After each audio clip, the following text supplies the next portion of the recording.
Thanks for checking out the BoshNRoll channel. If you want to see me play your deck, hang out with me in the amazing BoshNRoll community in Discord, access to my lists and sideboard guides before tournaments, book an individual coaching session, or just generally want to support what's going on here, check out the Patreon and YouTube membership options.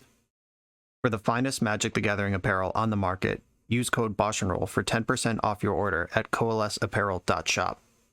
Moxfield.com is the easiest way to build a Magic deck online.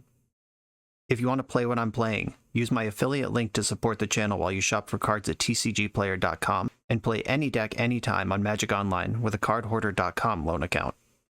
Thanks for being here. Let's go play some Magic.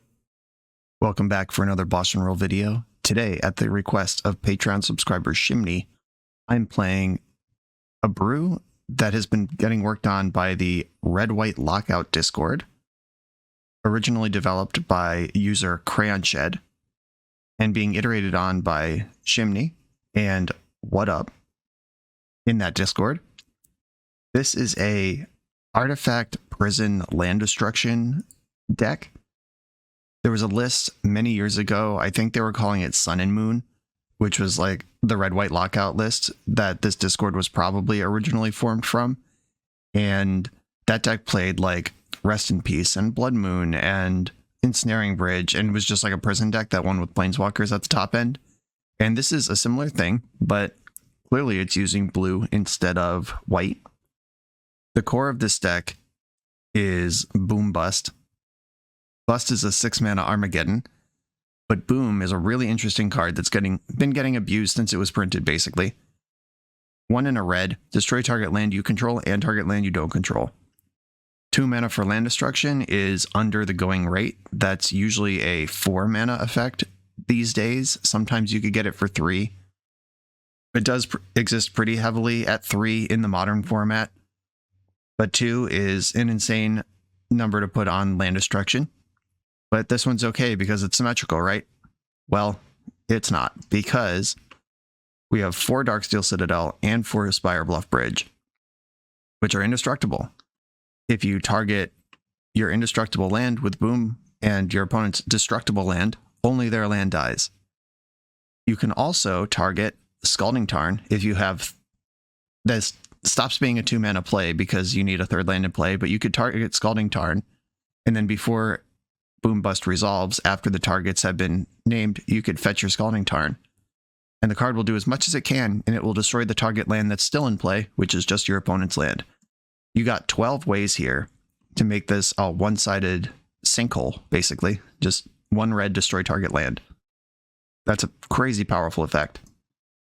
You also have Cleansing Wildfire, which is an interaction we saw for a little while in Modern when this was new, or when the bridges were new. These are basically the cards that made Cleansing Wildfire possible. They came out around the same time. I don't actually remember if Zendikar Rising or MH2 came out first, but this has been a thing since both these cards have existed. It's also a Pauper engine. Destroy target land. Its controller may search the library for a basic land card, put it onto the battlefield, tap, then shuffle, and draw a card. If you target an indestructible land, then the card will do as much as it can. You destroy the land, but it can't be destroyed, so it doesn't actually get destroyed. Then its controller, you, searches their deck for a basic land, puts it into play tapped, and then you draw a card. It's just a rampant growth that cantrips. Pretty insane.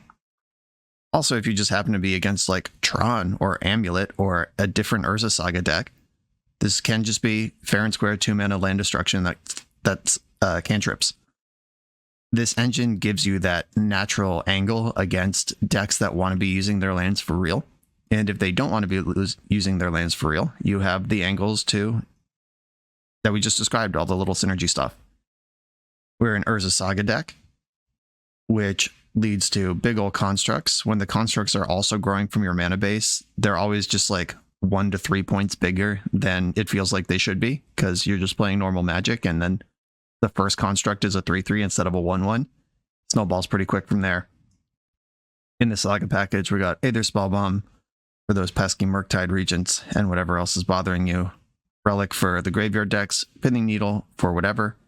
Shadow Spear to win races.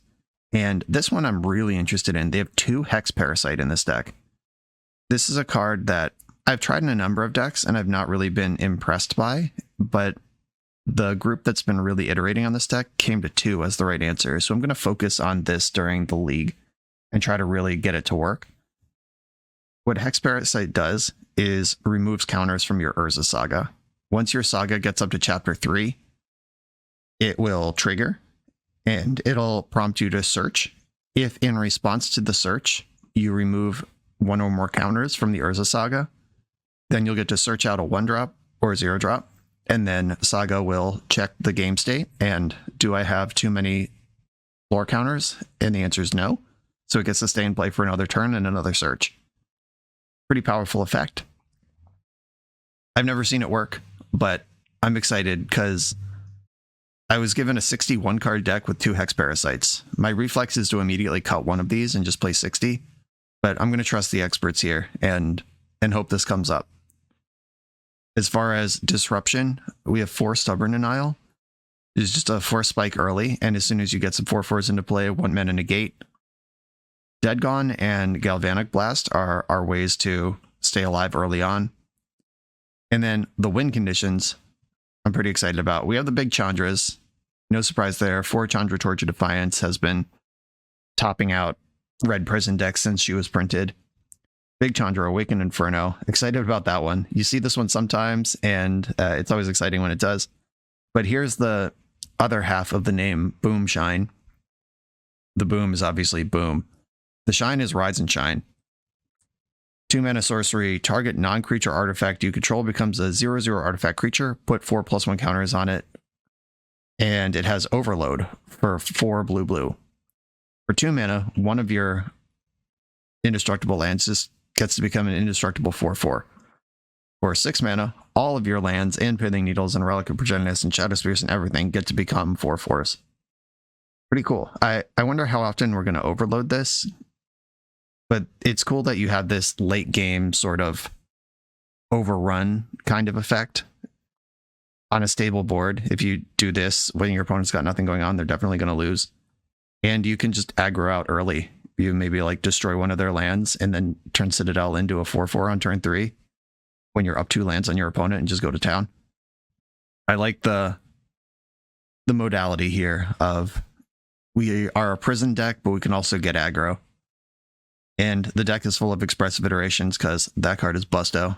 Happy to see that one. That's got to be the reason that we're Izzet. I mean, Rise and Shine is the reason we're Izzet, but expressive iterations got to be a close second. As far as walking away from all the white elements in the original red-white deck, expressive iteration is a strong reason to be in blue-red. And I'm buying. Okay, this is BoomShine from Shimney. Let's go check it out.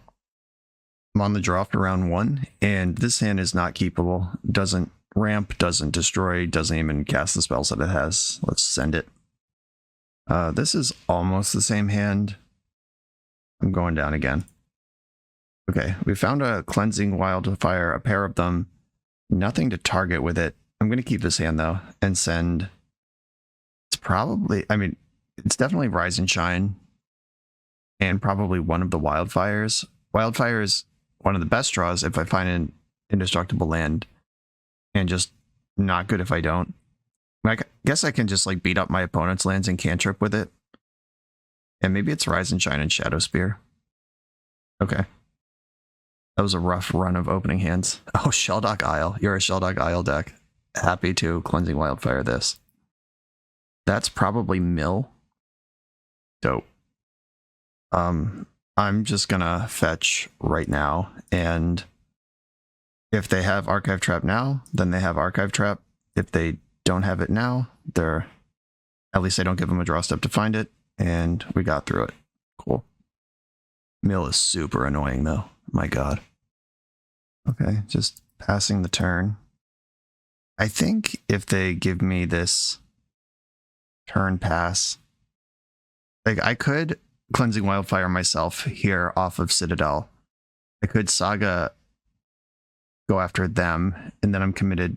My mana's committed to Saga for the next several turns. I think I want to execute my own plan here. They showed me they don't have the trap. And I have a second way to kill Sheldock Isle if I really care about this. Do I want the mountain? I think I do, yeah.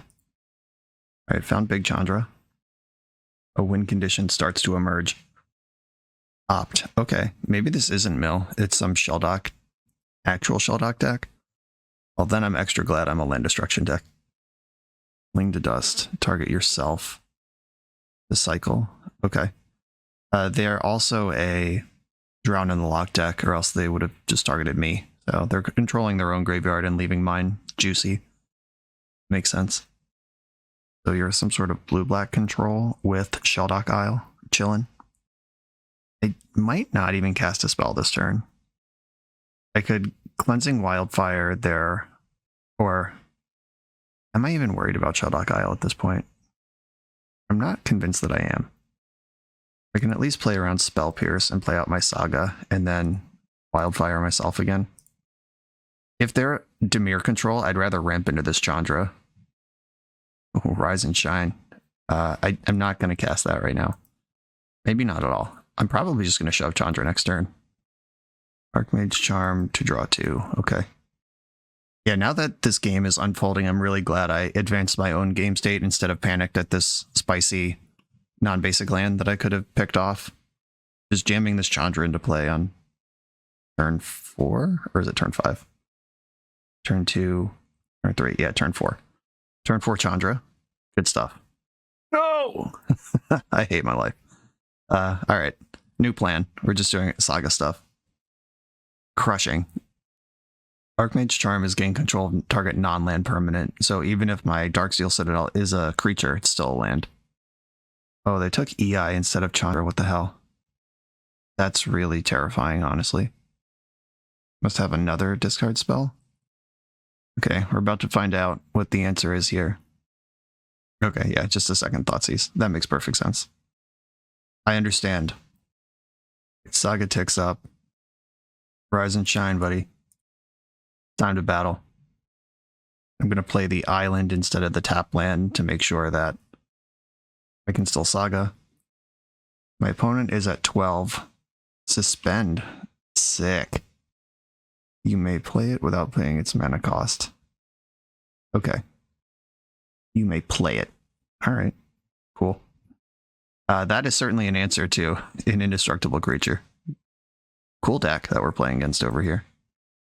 And that means my constructs are back down to 1/1s. Oh, we're Esper. Yikes. And I still like being a Saga deck against grindy blue control. Darksteel Citadel ticks down. That's so funny. And I'm going to make another construct. Okay, what do I want here? Hex Parasite, not helpful because the Saga's already gone on. It's helpful for the next one. Relic messes up graveyards, and they've been playing in a way that indicates Drown in the Lock. I think I'm just going to grab Relic. I also kind of like the idea of drawing a card on this board. Lay out my bridge, which makes my construct larger. Gives me another target for the second Rise and Shine next turn. We've connected for damage. Pleasantly surprised about that. Might as well poke my opponent with my Relic. They exiled their Cling to Dust. I think maybe they were trying to cast that card in response, and then, like, I don't know. Or just misclicked. But there was one card with actual, like, relevant graveyard text out of the 7 cards in their graveyard, and they exiled that one. Profane Tutor in exile. Oh, this is some sort of combo deck. I'm here for it. Okay, my Darksteel Citadel comes off suspend. Let's see if I'm able to play it in my upkeep. Or is it just gone? Alright, cool. I've never seen a land come off suspend before in my entire Magic career, so excited about that. And now I have Stubby D backing up my Rise and Shine. Let's go in for a protected lethal attack here. We did it. Okay, some sort of Esper control with also Shelldock Isle and Profane Tutor. There's some sort of combo finish here. What is the play? Karn Silex is a card that I know is very cool, but I haven't played with myself. It's probably not for this matchup, but I'm going to read it. ETB tapped. Players can't pay life to cast spells or activate abilities that aren't mana abilities. That turns off fetch lands. Phyrexian mana. And X, tap, exile card and Silex, destroy each non-land permanent with mana value X or less to activate as a sorcery. Yeah, that's not for this matchup. Engineered Explosives not looking good. Elixir of Immortality. Almost wish they were a mill. Kozilek's Return, Herx, Echoing Truth, Abrade. I've seen no reason to bring in any of these cards. There's not like an additional counterspell. There's no discard. Yeah, it looks like my main deck is already as set up as anything's going to be for this matchup. Elixir is like a soft counter for Drown in the Lock, but I have 2 relics in the deck already, and I'd rather do it that way. Okay. Just same starting 61 right back in. We got a Boom Bust and lands to make it happen. I'm keeping. And a very boomable land. Can you say boomable in 2022? I don't think we'd say that sort of thing anymore. Okay. Indestructible land in play. Don't Thoughtseize me. Leave my thoughts alone. Crap. They're cracking the black source. Boo. Boo. They gotta take Boom Bust, right? I guess if their hand is just like 3 more lands, maybe they can wade through that. Yep, easy.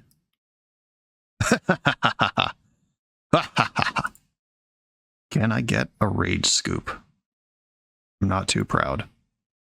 Boom. Target. My Spire Bluff Bridge. I'm actually going after their Watery Grave. I'd rather take them off a color than whatever the hell this Shelldock Isle's doing. Also very sad, though, that the Thoughtseize happened, or else I could have done this twice.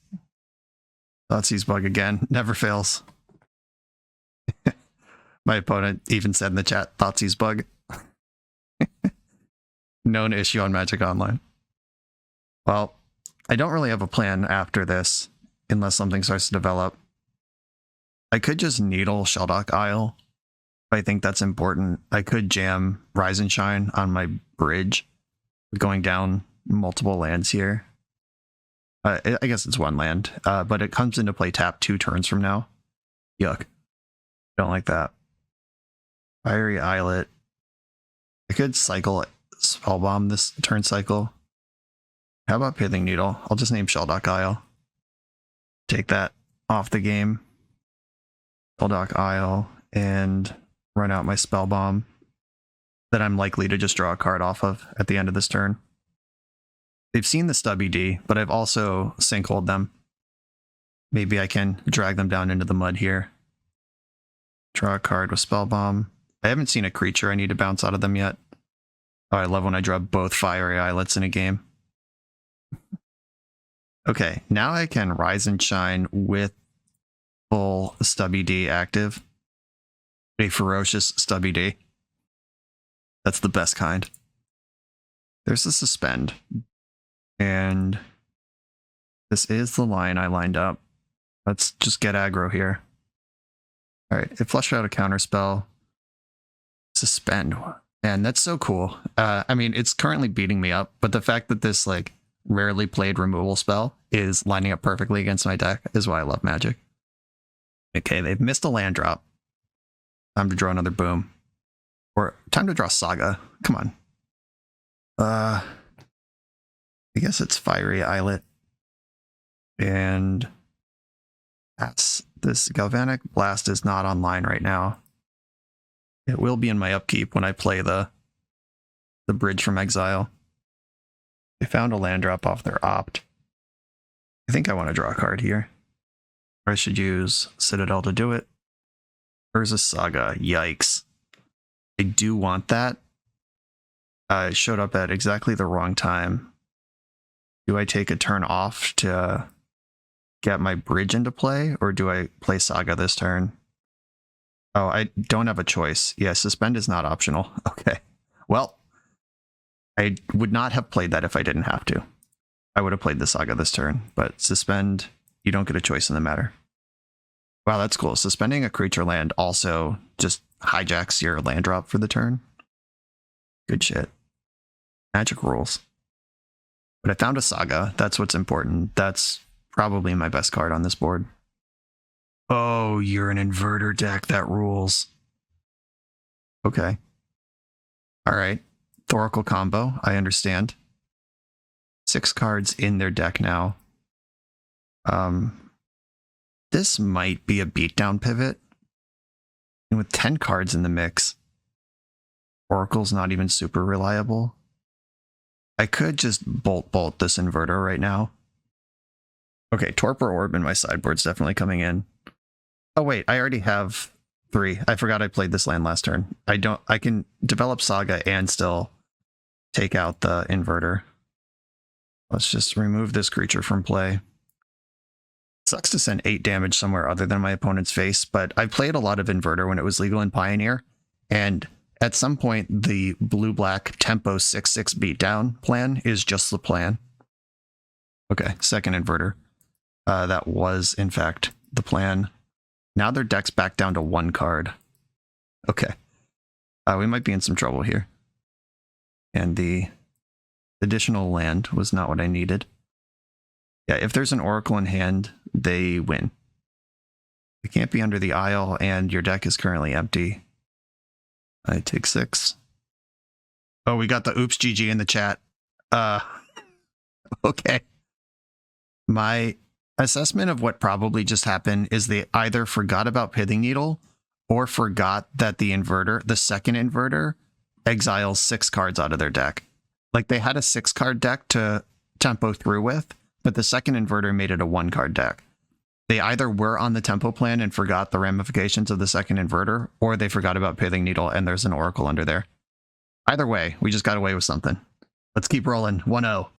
This video is sponsored by Moxfield.com, the easiest way to build Magic decks online. Moxfield supports over 30 formats, including Legacy and every other format you'll see on this channel. They have multiple customizations so you can view your deck how you want. Text view, stacks, grid, custom grouping by type, subtype, color, light mode, dark mode. However you want to see your deck, they can provide it for you. My favorite feature is you can choose your set printing, make the deck look exactly how you want it to.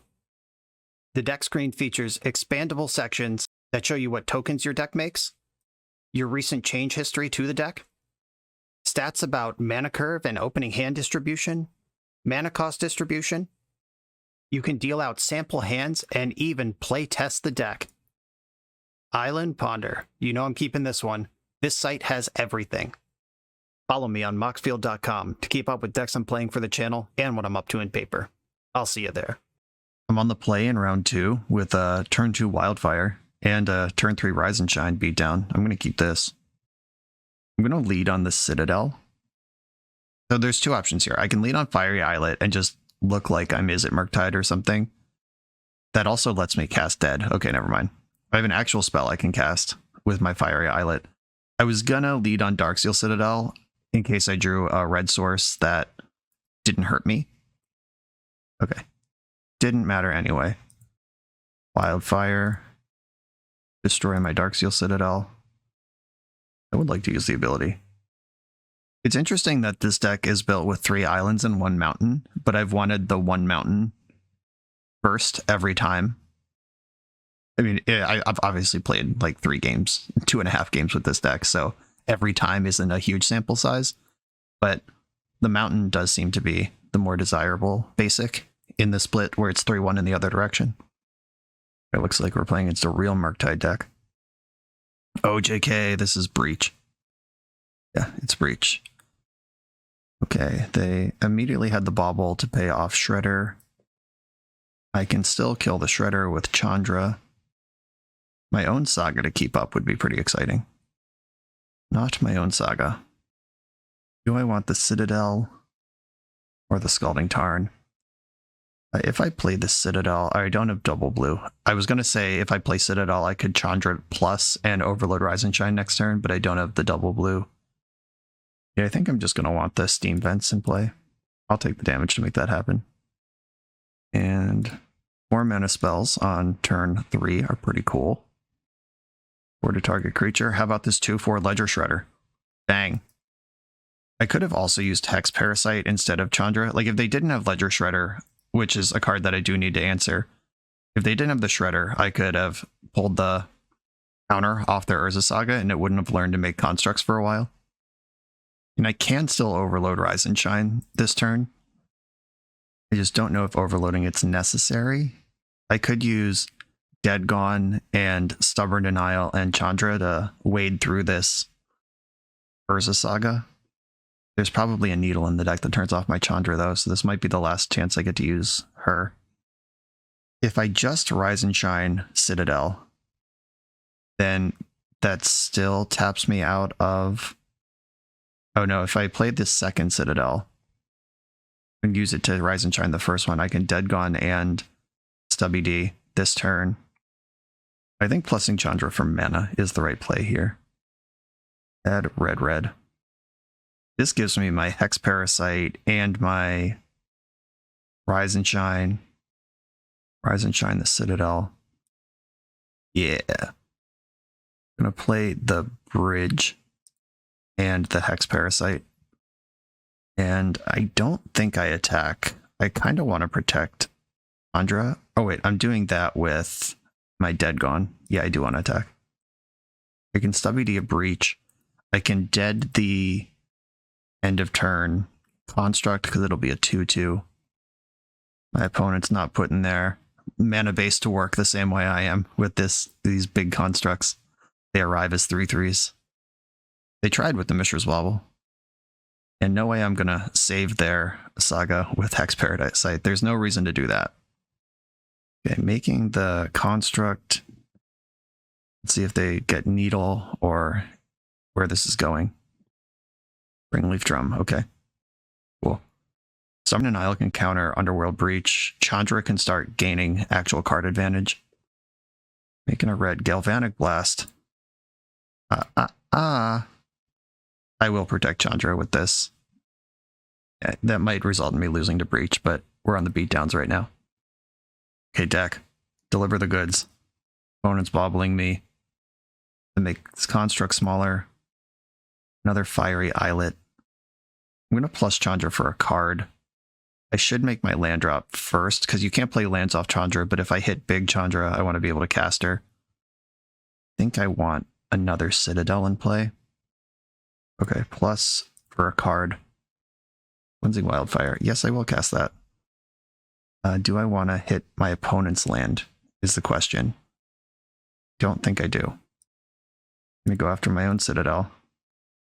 Tutor up an island, draw a card. Oh, Saga. Bummer. Punished for making my land drop. I can use Hex Parasite to chump block. I could attack with Hex Parasite and just leave 4/4 in the way of their construct in perpetuity. They need an artifact to kill Chandra, but Chandra's really freaking good. Alright, yeah, I'm just getting in with Hex Parasite. And I'm going to pass. I'm not going to draw a card with Fiery Islet right now. I'll probably do it in the end step, or in response to something that kills me. Try to spike another Stubby D. Rag. Okay. They can... Oh, the Rag is not dashed. So they can't attack. They could go for Breach here. Oh, EI. EI post land drop. You love to see it. Mox Amber entered the exile zone. They could go for Breach here. The graveyard's looking a little small and they don't have a grinding station, so no, they can't actually go for Breach here. But they do have 3 mana with Springleaf Drum, though. Either Spellbomb Tilt. Alright, that kills Chandra and sets me back a land. I will draw a card with Fiery Islet in response. Probably should have done that in response to the Spellbomb, in case I spiked the denial. Alright, Chandra's gone, and Ragavan gets to party. You did good work, Chandra. Thank you for your service. Ooh, yeah, that is on like Donkey Kong. Danky Kang. Do I want to EI? The colorless lands, like having 3 colorless lands in the mix here with EI is really tough. I think I still want to do it though. Ooh, okay. Dead Gone, Shadow Spear, and Chandra. Or Boom Bust is what I mean, not Dead Gone. I'm going to go Chandra in hand, bottom Boom Bust. Or I could just cast Chandra now. I think I would rather do that. No, I guess... Yeah, Chandra in hand, Boom Bust on the bottom. Or what does this turn look like if I just Boom Bust them and ship the Shadow Spear? Shadow Spear is going to be good eventually.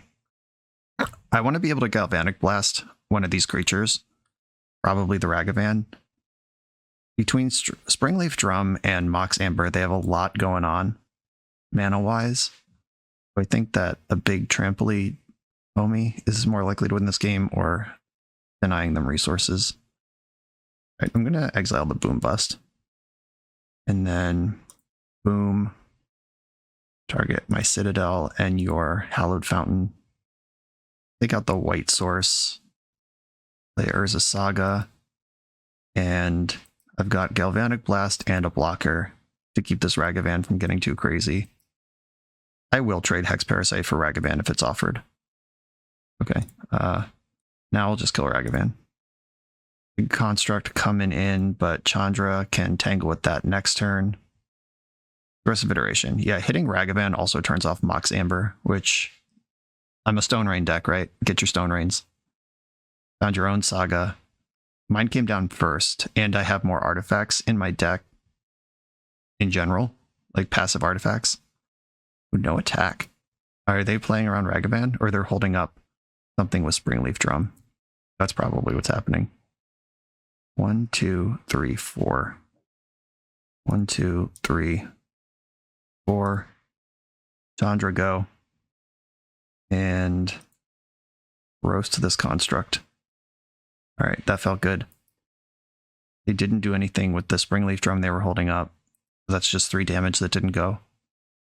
They might be playing around Ragavan. I am a red modern deck after all. And they are a combo deck. Like, we are not... Don't let this heavily favored board state fool you. They could just go like Grinding Station, Breach, GG. Ledger Shredder. That's a solid one.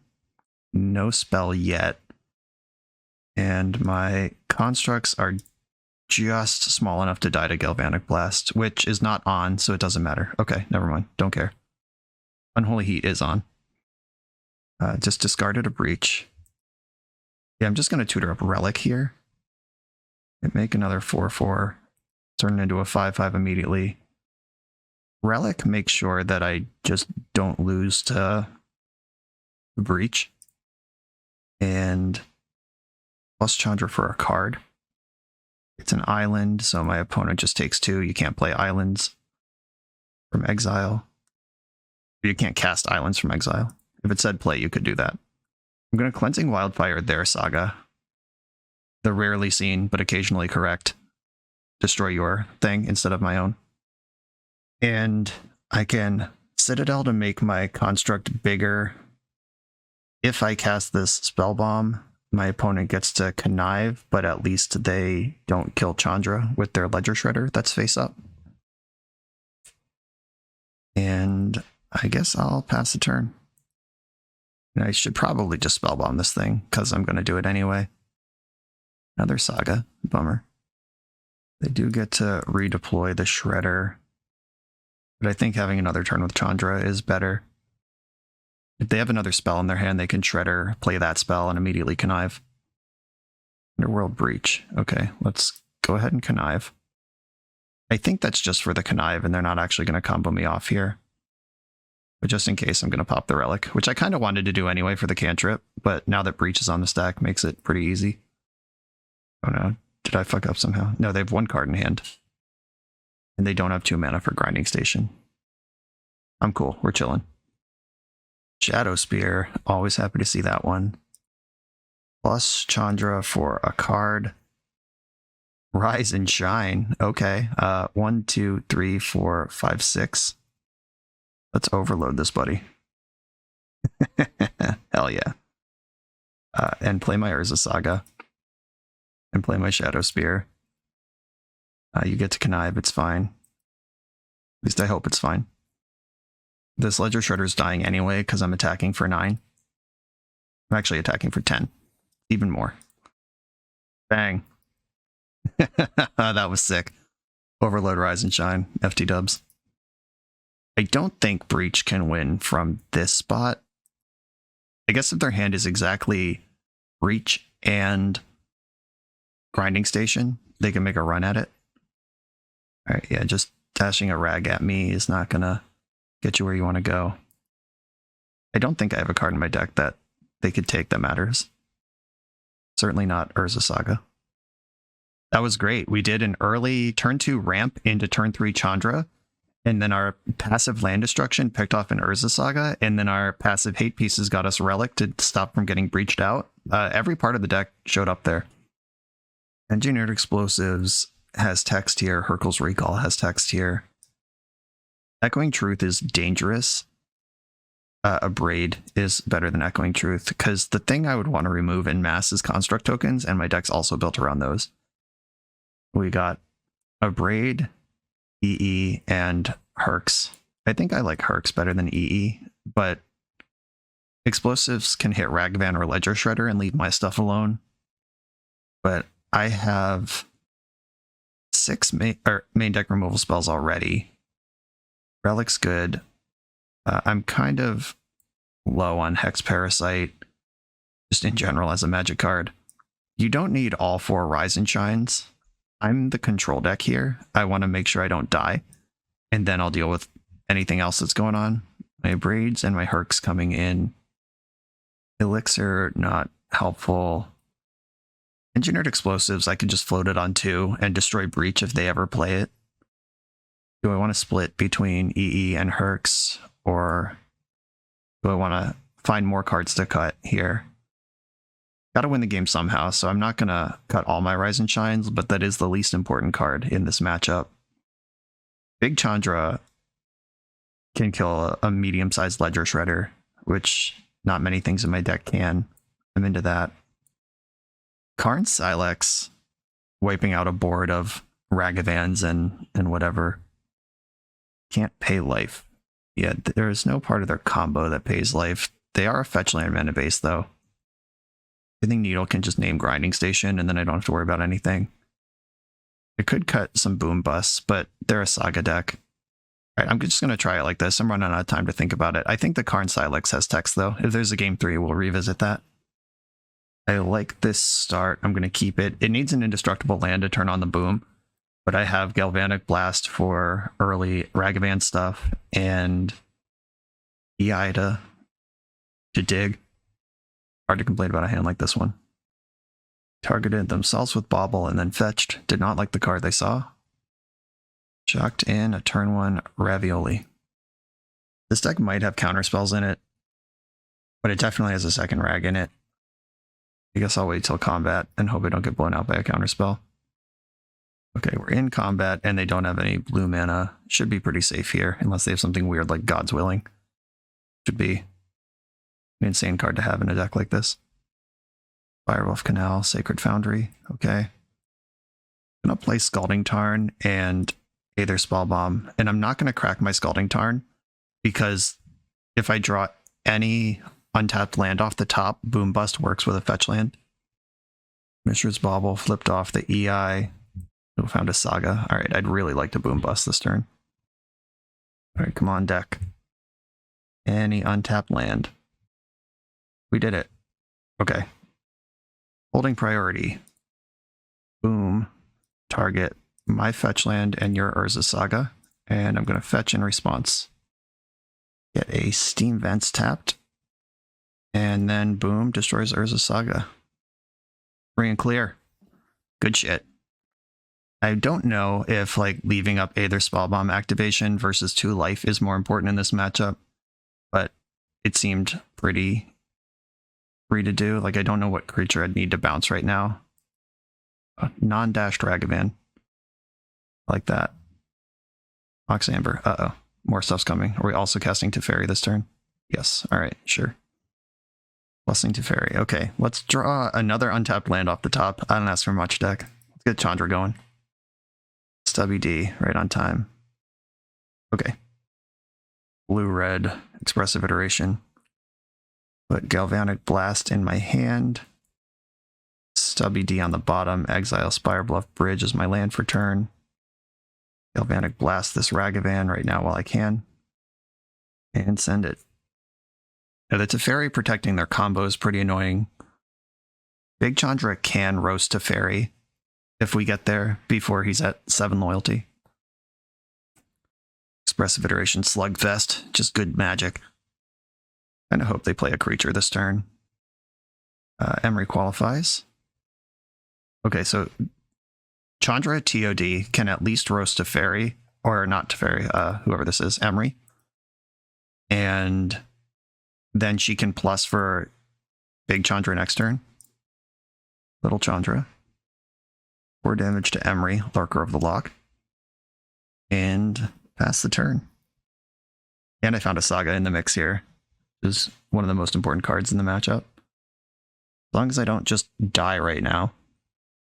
Important to note, Chandra's plus doesn't work with Teferi in play because you cast the spell during the resolution of Chandra's ability. It's like using Torrential Gear Hulk or something like that, and you can't cast sorceries when Chandra's ability is resolving. So plus is only good for damage in this environment. Uh-oh, maybe we're dead. Or is this just a value breach, like cast some Mishra's Baubles? Yeah, they can play Ragavan from the graveyard, which turns on, or Mox Amber's already on from Teferi. This could just be a value breach, just draw a few cards with Bauble. At least that's what I gotta hope. Okay, Emery. There's no second Amber, there's just Baubles. They could Unholy Heat my Chandra, that's kind of annoying. So would you rather remove Chandra or... Okay, would rather remove Chandra. Can't respond to this because of Teferi. And you can draw 3 cards, Bauble me again, and then play Bauble, exiling the rest of the graveyard. Yeah, that was a really good breach. Just redeploy Emery, draw 3 cards, and kill Chandra. Pretty good use of a 2-mana spell. Yeah, if you never played against Yawgmoth's Will, let me tell you. Like, a lot of the times, if you're playing EDH or other formats, Underworld Breach comes into play and everyone just concedes because the game is over. Oh, bouncing Breach with Teferi. Shit's fire. Okay, cool trick. Now I have a choice. I can draw a card with Spellbomb and hope to spike the land for Big Chandra, which can kill Emery. Or I could just bounce the Emery and try to naturally draw the land, then Emery and Teferi are clear. My opponent's drawing 1 million cards, though. I think I need to draw a card here. Another stub. Here's the first 2 Baubles. Loading their hand up. And we did not get there on any of that. I can Expressive Iteration and still activate EI, or activate Saga. Activate EI. Activate EI. Galvanic Blast to my hand. Or, oh god, Relic. Relic's probably better.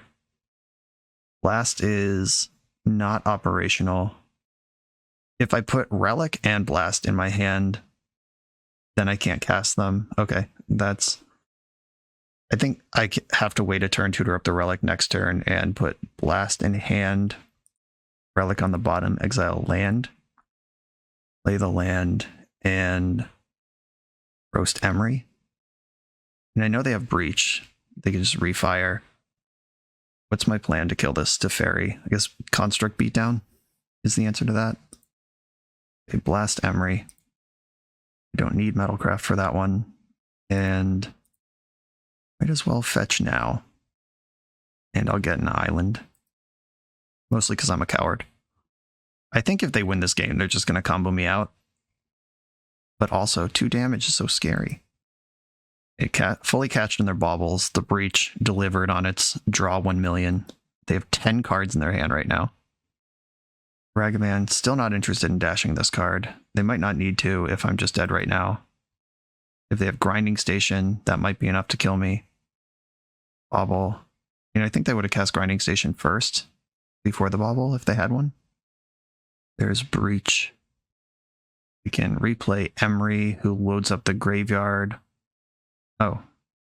Well, fuck me then. Okay, we're probably dead. I'm gonna make them do it. They are about halfway through their deck, which I don't think matters. Sometimes Underworld Breach decks need a critical mass of cards in deck to actually cast the spells they want to cast out of the graveyard. But the combo here is you make a mana with Mox Amber, which triggers Breach when you cast it, then mill the Mox Amber. Then the 3 cards you milled with Breach are the cards that you recur with Mox Amber. I'd like to point out that I had access to Relic of Progenitus and declined. I guess I didn't give them enough credit to just go off from 0 cards in graveyard, but a 10-card hand is a potent thing. Okay. This one's totally on me. All right, just show me the Oracle and show me that you're not going to mess it up, and we can get out of here. We also get to see their whole deck when they do this, so this isn't just like hope they mess up or be petty. Like this is, there's a wear tear that I hadn't seen, and they have to literally flip their whole deck to win with Oracle. We get to see their entire sideboard plan. Engineered Explosives was brought in, wear tear was brought in. They're now at the last 2 cards in their deck. Either Oracle's in their hand in lethal, or the next mill will get it there. And there's enough cards chilling in the deck that even if they do have to mill again, they'll have enough cards for the Oracle. Red whole deck's empty, Oracle's in hand. You got me. Okay. I did not respect Underworld Breach enough from 0 cards in graveyard. I had the option on Relic and declined it. So on me with that one. Okay, Karn Silex. That does clear out to Fairy. Karn Silex is symmetrical, unlike most hate pieces printed in the last 4 years. It turns off my own fetch lands. Fire Islet still works because it's a mana ability. Yeah, Hurkyl's Recall actually isn't great. That only beats the constructs, and my deck is pretty good against them because I have a bunch of removal already and land destruction. Karn Silex activate as a sorcery is kind of a bummer. Also, ETB tapped. They basically put the brakes on this card in every possible way. Like Pernicious Deed, you can use right away and at instant speed. Karn Silex, just ETB tapped. You got to let them know it's coming. And then you exile the Silex. You can't even recur it if that's the thing your deck does. And it's activated as a sorcery. Just really not interested in letting anyone ever get blown out by this card. Nice mythic rare, cowards. Torpor Orb can shut off the Oracle combo. I don't really think I want that card in my deck though, because it's just not good. Engineered Explosives might be a better Karn Silex now that I'm thinking about it. I don't actually have a way to make a 3rd color and clear it to Teferi, which is the card I'm worried about. Like Teferi was a huge part of that game. And like if Teferi comes down, bounces the ETB tap Silex, Hex Parasite kills Teferi. Alright, Hex Parasite, you're earning your slot again. I think Aether Spellbomb might be bad. Bring in Engineered Explosives, bring back one of the Parasites, and run it like so. I have a Relic and Cleansing Wildfire to kick this off. I'm going to keep. And I think I just jam the Relic. I mean, they see it coming, but who cares? Get the passive taps going. Immediately exile that. No card gets to be in your graveyard ever. Oh, there's the Rag, and I'm not ready for it this game. Come on, many removal spells. I mean, I'm not upset about that. It does suck that they cast specifically Ragavan, because that card ramps mana and undoes this sort of effect. But next turn I can Rise and Shine, put my 4/4 in front of the Rag. Okay. And I boarded out my Aether Spellbomb, so they can't steal that from me. They took Urza's Saga from me. Okay. I will miss that, but at least we're not... This is not a card. Spellbomb. Emery. Okay. Emery flipped Mox Amber and Breach. And I got bobbled. Okay. Summer Denial, right on time. Let's Rise and Shine this Citadel. Put it in front of the Ragavan. Tap Relic on you. I can pop Relic if I need to, but that also removes my blocker. Just on kind of tight resources here. Targeting Mox Amber. That's kind of distressing. But if I tap Darksteel Citadel to stop this mana, then Ragavan connects and gives them another mana. So that doesn't actually change anything. The Fairy is the beating here. We saw 3 in their deck last game, and one's already in the graveyard. Son of a bitch. Otawara. Cost reduced twice. Alright, we've lost this one. Specifically Ragavan. No, it took my Chandra. Can't cast that one. Okay, now I can answer Ragavan. Let's at least get that pressure off. And pass the turn. I couldn't Wildfire and last that turn because of the basic island. And I think I'm more worried about Ragavan. The Stubborn Denial is not awake. Another Urza Saga. Yuck. Oh, and a dashed Ragavan. Our life is shit. Yeah, this same game without turn 1 Ragavan, or if I have a removal spell, is a joke in the other direction. But that's not what happened. So here we are. They could boom here and just like kill their Steam Vents, knowing that they're way up on mana advantage, and take out my Steam Vents when I'm way behind. They did not go for that. How do I actually win this game? If I Cleansing Wildfire the new Urza Saga, that stops them from making 2 total constructs. If I hit this one, it stops them from making 1 total construct, and they don't get a search this turn. I'm going to fire the new Urza Saga. They get to search, but I still draw a card. This is too many lands for what I'm trying to do here, which is not lose. Fiery Islet out of desperation. I think we're like almost just dead though. But if they want to make a construct, it's going to cost 2 treasure tokens, which makes the construct a lot smaller. Worth doing. I would do it, but at least it's a silver lining. It also turns off. All right, they just need 1 other mana source, so Ragavan is not turned off, and they can tutor up Springleaf Drum that we know is in their deck. All right, they must just have a land in their 6-card hand. Not that worried about it. And the Bobble turns on Emery as draw 2 cards a turn.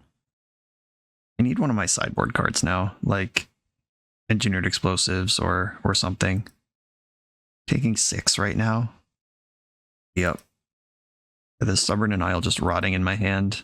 Never found a target. Oh, they could Rise and Shine. They don't have the mana. But animating their Mox Amber would be pretty funny.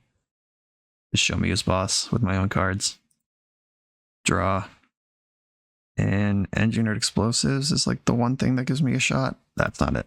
Okay, yep. Dead to turn 1 Ragavan. I did keep a hand that was soft to it. I had the turn 2 Boom. I had everything going on there. Even had a 4/4 blocker for the Ragavan, but they had Otawara that was reduced by 2 because they had 2 legends.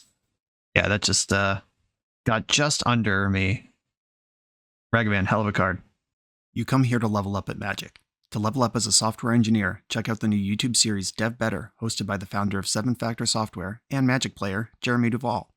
7 Factor's small teams of high-performing engineers build custom mobile apps, APIs, and highly scalable systems for Fortune 500 companies and ambitious startups with great ideas. If you'd like to hire 7 Factor, or maybe join their team, contact them through their website at 7factor.io. And don't forget to subscribe to 7 Factor's YouTube for every episode of Dev Better. I'm on the draw in round 3 against a Kahira deck, which is probably some sort of control deck. And I'm going to keep. I have the ramp. Like, I have the most synergistic start my deck is capable of, which is Artifact Dual Land turn 1, Urza Saga, start Crunch In, and Cleansing Wildfire, my own land, all on turn 2. Boom might be better than Cleansing Wildfire, but this is one of the nut starts. Ooh, are we against... Okay, it's the opposite thing. A control deck or a weird creature ramp deck. Those are the 2 things. Well, there's Boom, and they just led on a Utopia Sprawl. So here's my Indestructible land, and let's see where this goes. There might be a gigantic blowout in our near future. God, they have turn 2 Risen Reef against my nut draw. Didn't put a land in. You're saying there's a chance. Oh, that's good. Okay. Do I want the Saga running yet? Because next turn, I could Cleansing Wildfire and Dead. Do I want Saga ticking, or do I want it to actually make 2 constructs? I think I want Saga to make 2 constructs. And then I'm going to boom targeting my indestructible land and your land that's holding an aura. Splat. Okay, if we can clear this Risen Reef before it undoes that damage, we'll have some good news. Not a lot of 2-mana elementals, though, that exist. Can't cast Ephemerate with the lands you have. I'm gonna dead this Risen Reef. They could, like, pitch Solitude or something in response and try to hit a land drop. There's a Saga. I was about to say, do I think this deck has basics in it? And yes, I do. We've already seen a forest. I'd rather ramp myself here. Yes, use the ability, and I think I'd still rather have a mountain. Stubborn Denial, probably not going to have a lot of text in this matchup, but still happy to see it. Well, against Double Cavern of Souls, probably not. And they're just not making a play at all. Turns out Sinkhole is a card.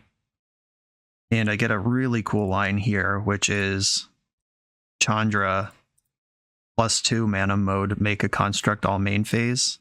Means I get to use all of my mana and then some, and do all the things I wanted to do.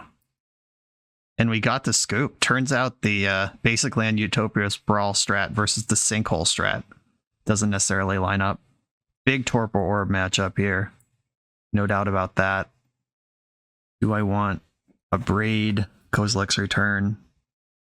Big Chandra, her minus is deal 3 to each non-elemental creature, so I can't count on her as a sweeper. I guess I don't really know what all this deck's going to do. Is it just 4-color elementals with Kahira? If so, might not be a Pithing Needle target in this. They might not care about their graveyard. Some of these like 4-color decks go into Ephemerate and Eternal Witness loops, but I didn't see anything that indicates that's part of their plan. Kozilek's Return kills Risen Reef and Solitude, but not Omnath or any of those other things. If they are an Omnath deck, they're probably also a fetch land deck. Barn Silex. The time to try this one. And shave a Hex Parasite, the usual. Oh, these Stubborn Denial's probably close to textless. This deck might have Teferis in it, but I'm gonna play to the creature control angle here. Oh, Engineered Explosives, what does that even do? I'm a 2-color deck. That does not destroy anything that I needed to. Kozilek's Return and bring back a Relic just in case. Kozilek's Return also kills actual Kahira. Okay, this is my deck. That game was sick. Very excited about that one. Oof. This hand sucks. I'm gonna mulligan. This one does not destroy a land, but is pretty good against creatures. I'm gonna keep. And I think I'm gonna bottom Rise and Shine, even though Chandra is a 6-mana spell. This is almost certainly a Solitude deck, which makes Rise and Shine pretty sus. Tap Stomping Ground is the start. Torpor Orb, what's up? Scalding Tarn and pass. Flamekin Harbinger, okay. Snuck under my Torpor Orb, very clever. Found a card that plays directly into Torpor Orb, very clever. I'm gonna get Steam Vents tapped. I guess the question is, do I think this Flamekin Harbinger is going to deal more than 2 damage to me over the course of the game? Because I could just Galvanic Blast it now, and if I play Torpor Orb, it attacks for 1. Then I deal with different creatures. Or do I want to save Galvanic Blast for Omnath? That's one of the few ways I have to actually remove it from play. Alright, I am not going to kill this Harbinger. Urza's Saga, hello. I'm happy to see you. This gives me a real plan. Now I'm really glad I didn't kill that Harbinger. I can just put a bigger creature in front of it. Orbulator. Got a nice Risen Reef on top of the deck. 3-mana 1/1. Bring it. Cool. It's in play now. And I take my 1. And I'll start pooping out 3/3s next turn. Kozilek's Return. Alright. Glad that one's chilling. It's a round. Alright, this is where I'm going to be glad that I saved my Galvanic Blast for Omnath. I hope. Prismatic Ending. Bummer. Okay. Turns out they did have a target for Stubborn Denial.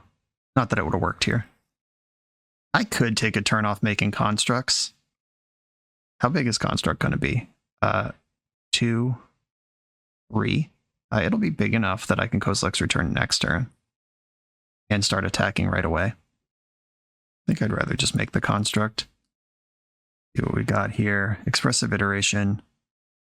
Whether I'm going to Kozilek's Return is really important here. I mean, Galvanic Blast can kill Risen Reef if that's what I'm worried about.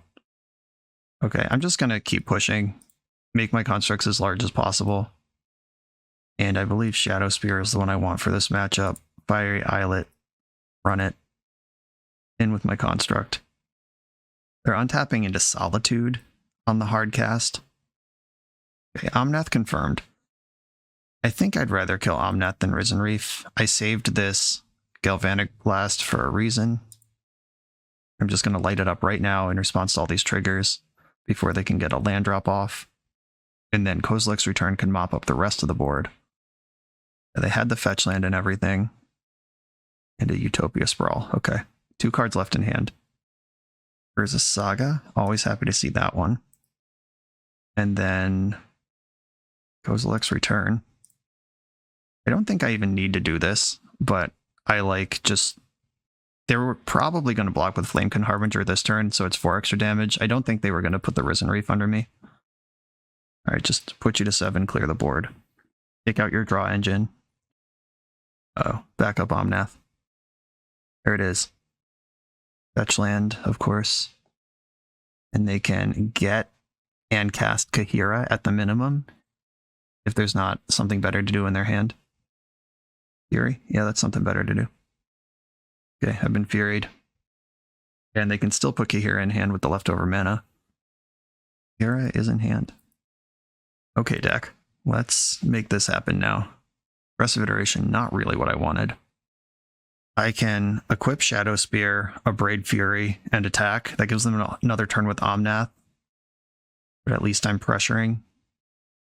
I think this is my play. I don't think they're going to trade Omnath for this.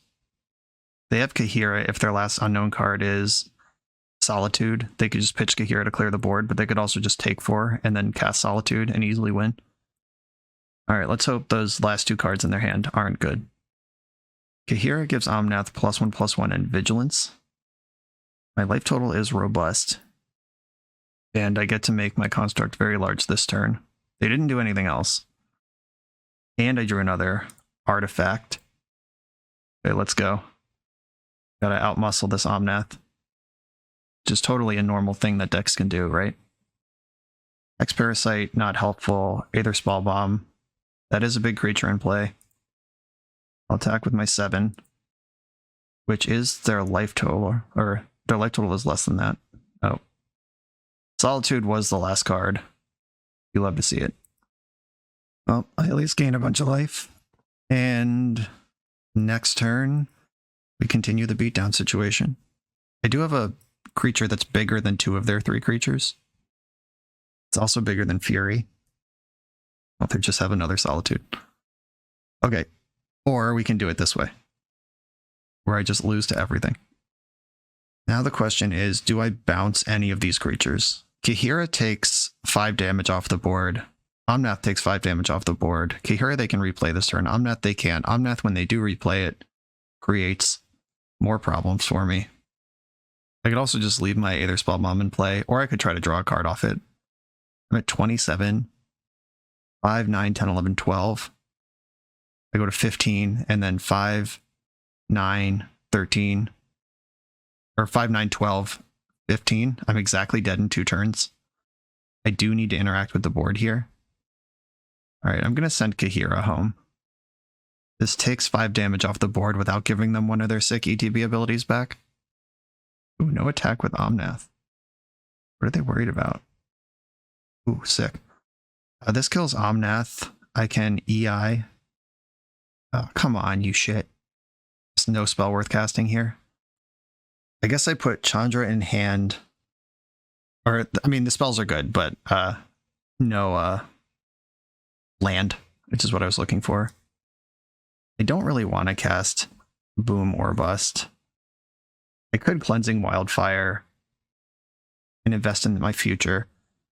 I would take 5, 6, 7, 8 9, 10, 11, 12, 13 next turn. I go to 10. And there's a chance I draw an untapped red source off the cantrip. I'm going to try this. It might be crazy, but I'm really far behind, and I need to make something happen. Use the ability. I am going to search for blue to give myself an extra red source to draw into. Didn't get there. Okay. I'm going to take my beats next turn, and then I can kill 2 creatures, and we'll see where we end up. Here's this giant hit from Kahira, and they drew a fetch land. I'm at 9. Can I remain alive? Oh, yes. Kozilek's Return clears this entire board. Splat. Which are cards in the graveyard? I said splat. Nice. And I can Galvanic Blast on their turn, or I can just do it now. Whatever. Make it dead. Get rid of it. Glad I boarded in those Kozilek's Returns. Yikes. Both of them were insane.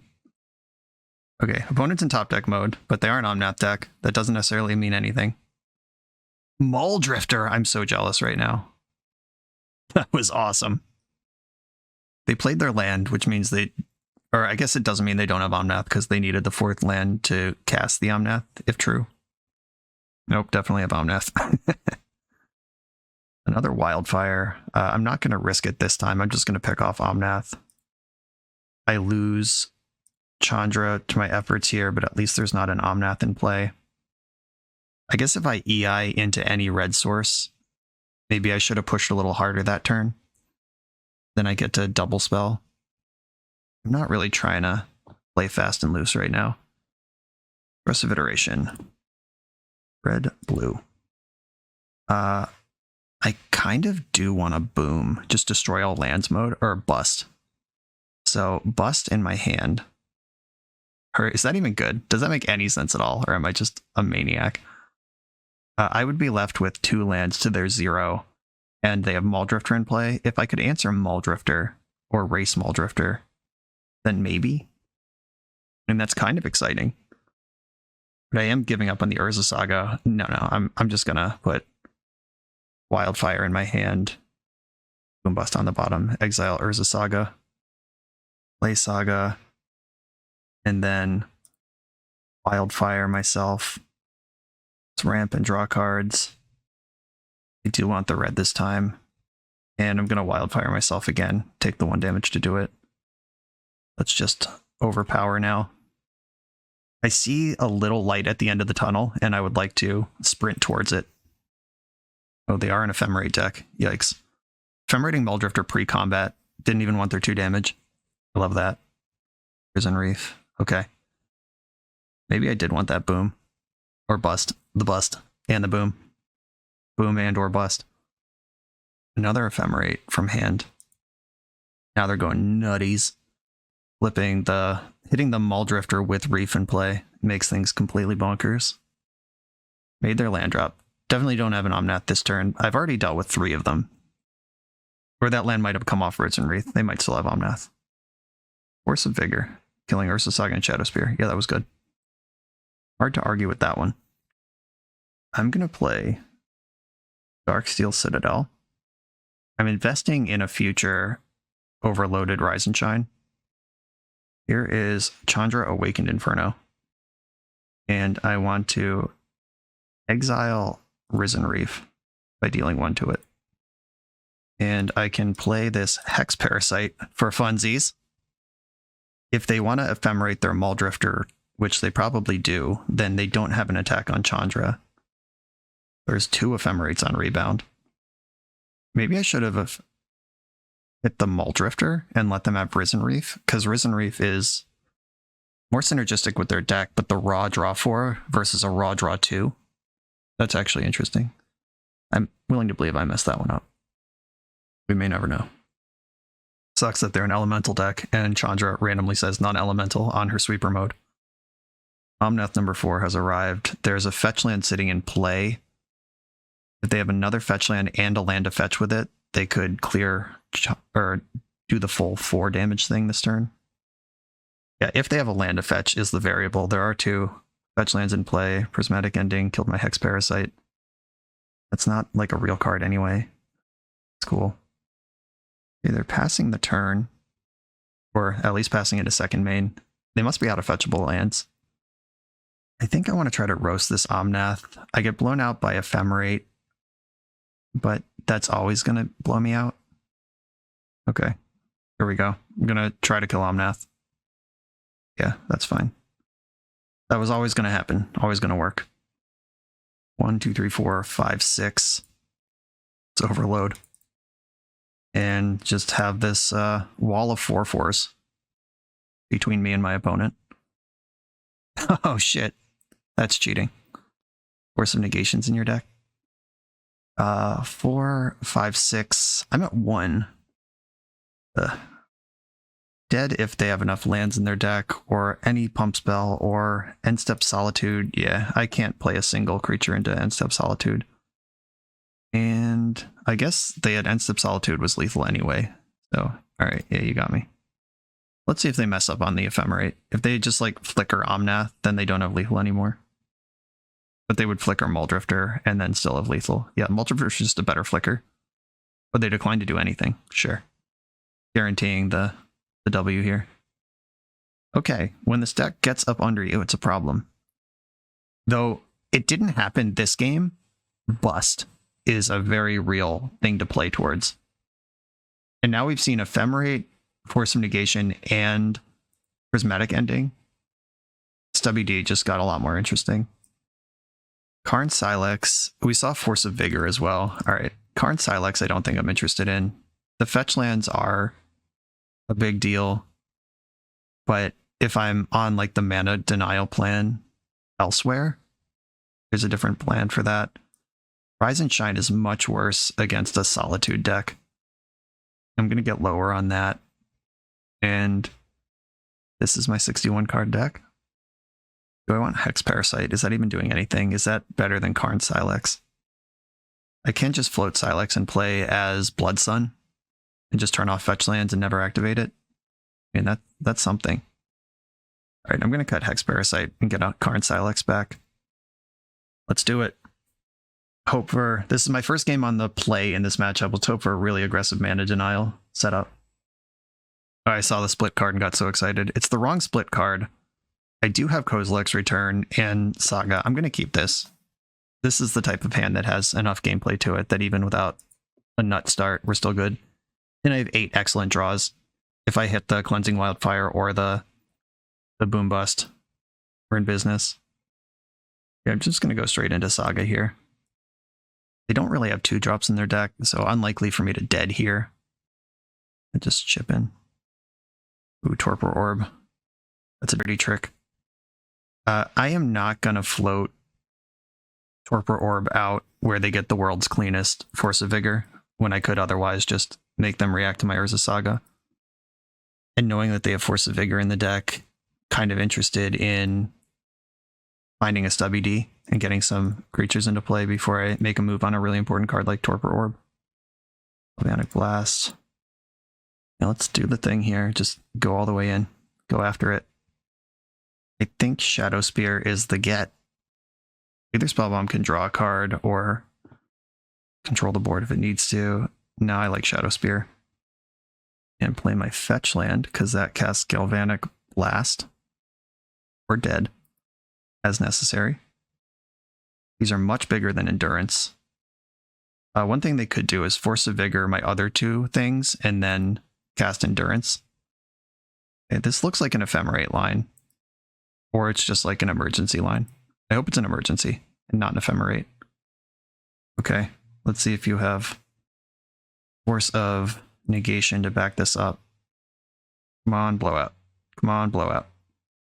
Yeah, okay. That was a 2 for 3. And one of the objects I lost came off of a 3 for 1.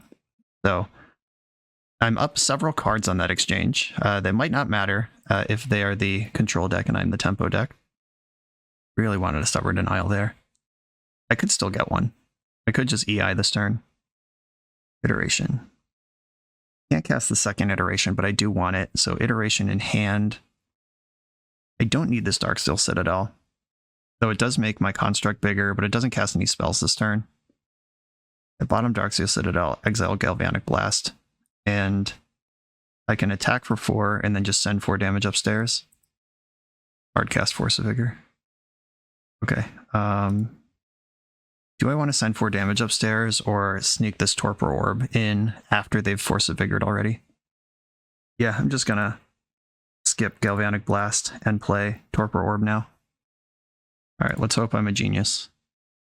So I haven't really given them a target for Prismatic Ending yet this game. Let's hope they don't have one.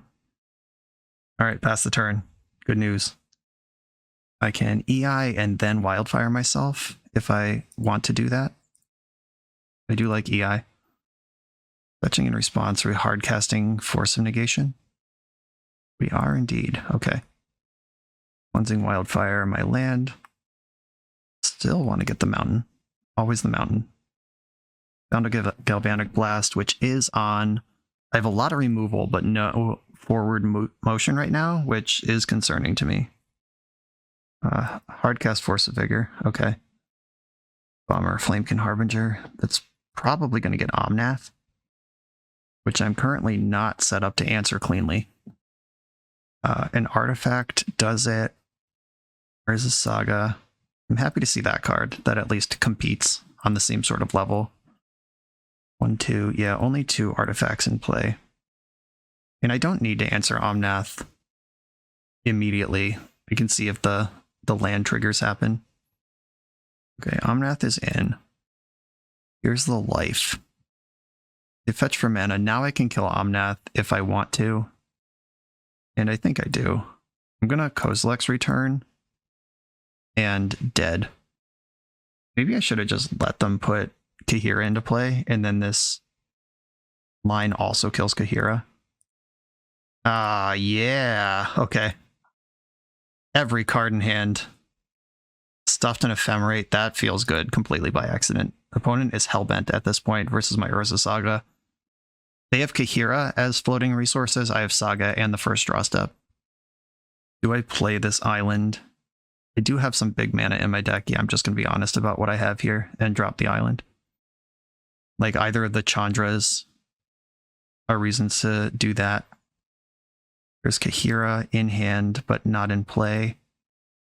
All right, let's go. Time to take this thing over. Oh my god. 1, 2, 3, 4, 5. Do I want to bust right now? They did not cast Kahira, which means they either drew Force of Negation or they were just saving this for another thing. All right, I'm going to keep investing in my future, and then 1, 2, 3, 4, 5. Yeah, all right. I'm going to try to bust next turn. Prismatic Ending. Okay. Kahira and 1 mystery card in hand. Please cast Kahira. We're casting Fury. Okay. Interesting. I can bounce the Fury and then destroy all lands. Yeah, I'm going to bounce Fury. And, okay. 1, 2, 3, 4, 5, 6, 7. Okay. I would like to cast this EI. I only get to bust if the EI also... It's what, not Indestructible land, specifically? I have 1 basic island and no steam vents left in my deck. Yeah, there's the Indestructible land still in my deck. My opponent's hand is Kahira and Fury right now. This is really tight. If I hit Darksteel Citadel off EI, I'm going to feel like a genius for getting the extra card. Would they jam Fury onto an empty board? Or can I just... Alright, I'm just going to try to push this game forward a little bit with this EI. Come on, Darksteel Citadel. Okay, or we can do it this way, where I put Stubborn Denial in my hand. Oh, that was the wrong Chandra. Hold on, can I control Z this? I can, okay. I'm going to put Big Chandra in my hand. I thought that was 2 Orchid Defiances. Big Chandra in hand. Stubborn Denial to the bottom. Exile Small Chandra. 1, 2, 3, 4. Now I'm very excited to boom next turn. Fury can't finish this off. Or we can just like manipulate. Fury would probably deal 4 to this and then leave the 3/3 in play. Then the other Chandra pokes that. And as much as I love a big tasty Armageddon, I think this is working better. Okay, please, for fuck's sake, do not have a drawn ephemerate. 1, 2, 3, 4, 5, 6. 1, 2, 3. Okay, I can plus Chandra for mana, play different Chandra, -3 on Fury. Don't have ephemerate, don't have ephemerate. Okay. And Karn Silex shuts off fetch lands for the rest of the game. Okay. Boom is, or Bust is starting to look like much better now. Where 2 turns ago I could have put us both into top deck mode where I have slightly more mana. Alright, now it's looking worse again. I get to kill the big Chandra and put 1 damage on the little one. Urza Saga, I am happy to see that. I'm going to plus Chandra for a card and hope it kills Fury. Summer Denial. I can't cast that one. I can Karn Silex for 5. 1, 2, 3, 4, 5. That kills the Fury and Chandra. Then I get to play Urza Saga. 1, 2, 3, 4, 5, 6. I could also slam Bust right now and just race this Fury with Urza Saga. Is that even a race I'm winning? I don't think it is. 3, 4, 5. Okay, I'm going to Silex for 5. We're like just barely missing on every angle here. My opponent is keeping up with spicy rips off the top of the deck. Oh no. But I prefer Risen Reef to Muldrifter here, though they're both pretty bad. My clock has also drifted under 5 minutes as we've been hanging out here. Okay, that's a land. 1, 2, activate. 1, 2, 3, 4, 5. Still can't quite bust. I'm going to sandbag this land. And I feel like my window's closing now. They just, like, that Fury off the top. Such a beating. Just let me get ahead on board and then bash this thing closed. Another land.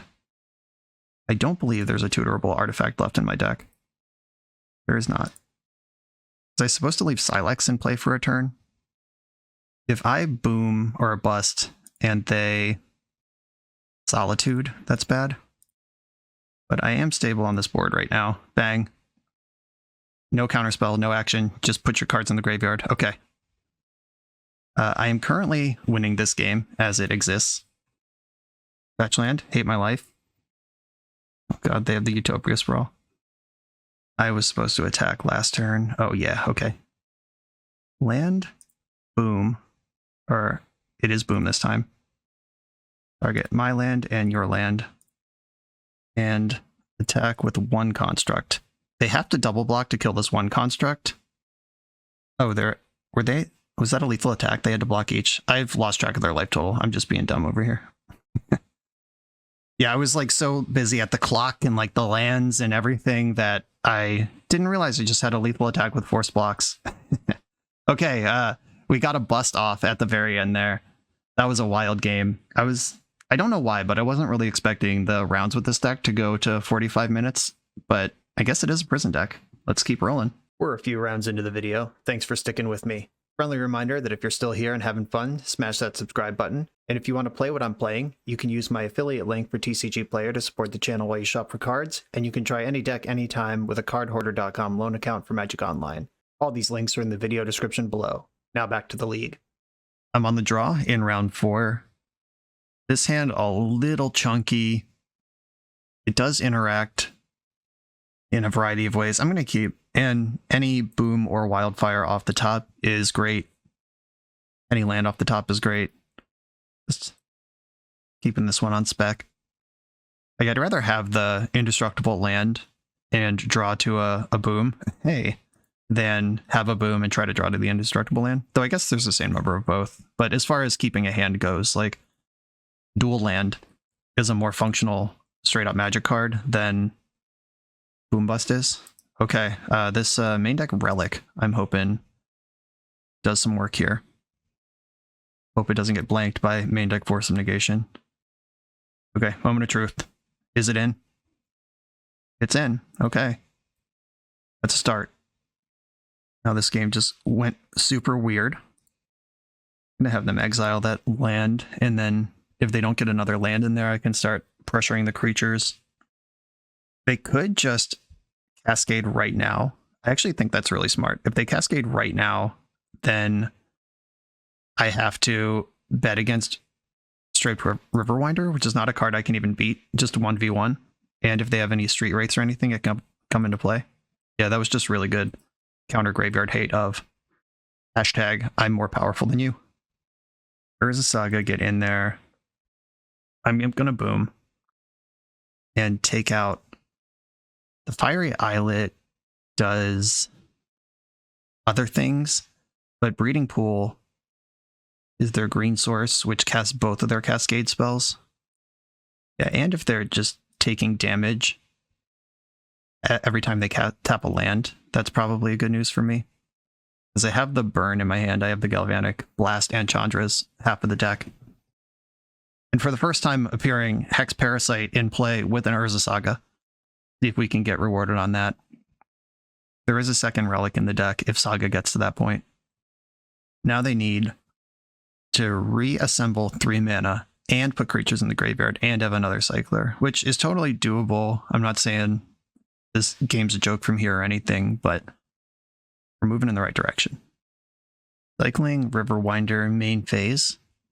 Looks like they're digging for the land, which would be great if they just don't have it. Tilt. They had it, and it was the color I destroyed. Double whammy. Cycling the Aven. Oh, all right. Giving Shardless Agent flying. I wasn't going to block it anyway, I promise. We could get splattered this turn. Really interested in Stubborn Denial at this point. Galvanic Blast. All right, the race to the finish is the other option here. Attack you for 1. If I can get them to 8, this game is winnable even without a board state. They just went to 12 off cycling Fiery Islet. All right, main phase cycle. They either have land number 3 or they don't have the cycler yet. I would love just 1 turn of reprieve here without them having 3 mana.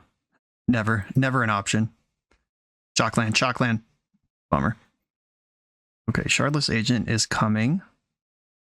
And I cannot do anything about this. I'm just going to have to tempo through it. They did go to 10 for various reasons. Taking a counter off Saga doesn't really help me here. Okay, I guess this happens. End step. Make a construct.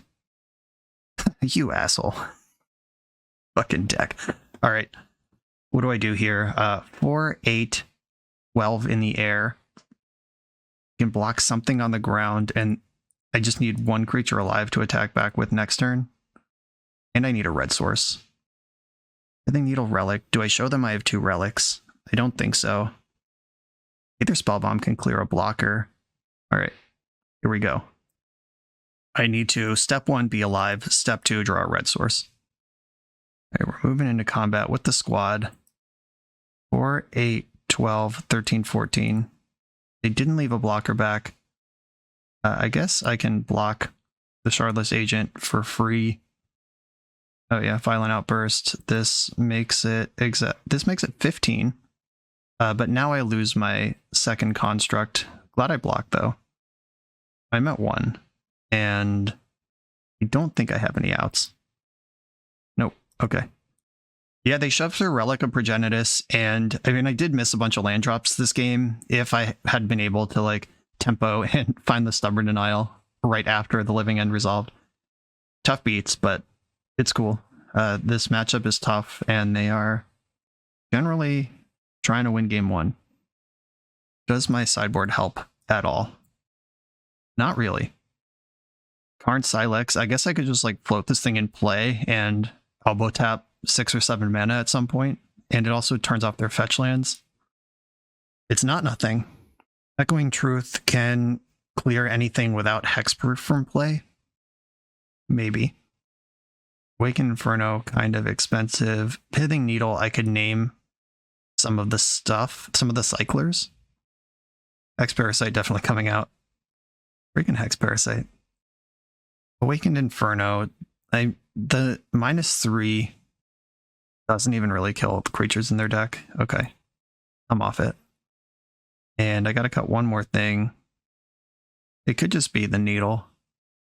I just pick a random cycler and name it. That doesn't seem like a great plan. Rise and Shine could actually... Oh no, Rise and Shine, wow. That just turns their Living End into Armageddon as well. Yikes. Maybe I want Chandra back, and I'm going to go down an extra Rise and Shine. Rise and Shine is how I turn on Stubborn Denial, though. And the constructs do that too, I guess. Alright, I'm going to run it like this. Yeah, I even had just the turn 1 Natural Relic, and they powered through it. Living End is an impressive deck. Okay, keep gonna rip it on this turn 1 Relic again.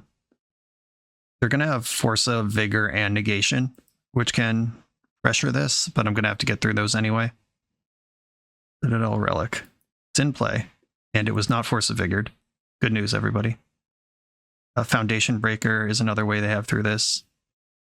Reef, sure. This is gonna take my Cleansing Wildfire. Oh, it took Chandra. Cool. Their fetch land can protect Grief from getting exiled from the tap, but then I just untap and exile the Grief. Or they just let Grief die. That plays too. Cool. Barn Silex, what's up? Steam Vents. Wildfire. Use the ability. As usual, I do want the Mountain. And there's Saga. Cool. Alright, we're doing stuff. Exile this Misty Rainforest. Stripe River Winder, okay. And play draw is such a huge deal with this kind of stuff. And if they Foundation Break right now, that's tough. Okay, that's not Foundation Breaker. Deal. A draw for turn. Gonna immediately poke the graveyard. I'm gonna play Urza's Saga and Karn Silex. And I have the 6 mana lined up to genuinely sweep the board. Full exile mode, post Living End. Here it comes to that. And fetch lands are off. Cycled another River Winder. Guardless Agent. Gotta get through this somehow. Guardless Agent resolves. And if I run out the second Saga, I do have enough mana to keep blasting. Cool. Get to tutor up the second Relic off the first Saga here. When Relic is good for 4 creatures instead of 1, feels pretty good. Oh, that's 5. Nice. 5 creatures instead of 1. Deal. Attacking me, they're showing a Foundation Breaker or a Brazen Borrower here. I'm not going to give them the satisfaction. No 2-for-1s on my watch. I can take 2 damage. That's not a big deal versus the risks of getting blown out. Riverwinder. I guess they could land cycle right away. Alright, not like this, they can't. And 3 cycles. And a Misty Rainforest, hell yeah.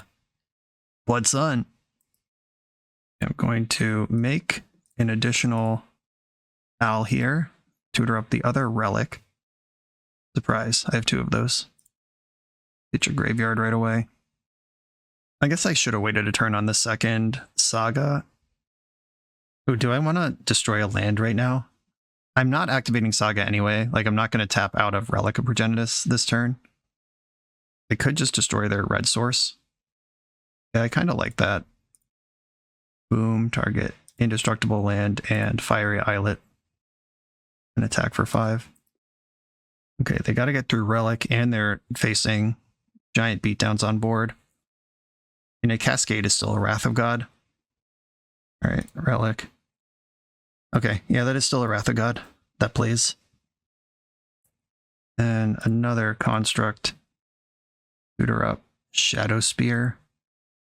I'm going to go extra artifact land and Aether Spellbomb here. Okay, beatdown mode. Cycling the Aven, you get flying. Overloading Rise and Shine is becoming part of the game plan here. They've used 2 of their 3 living ends already.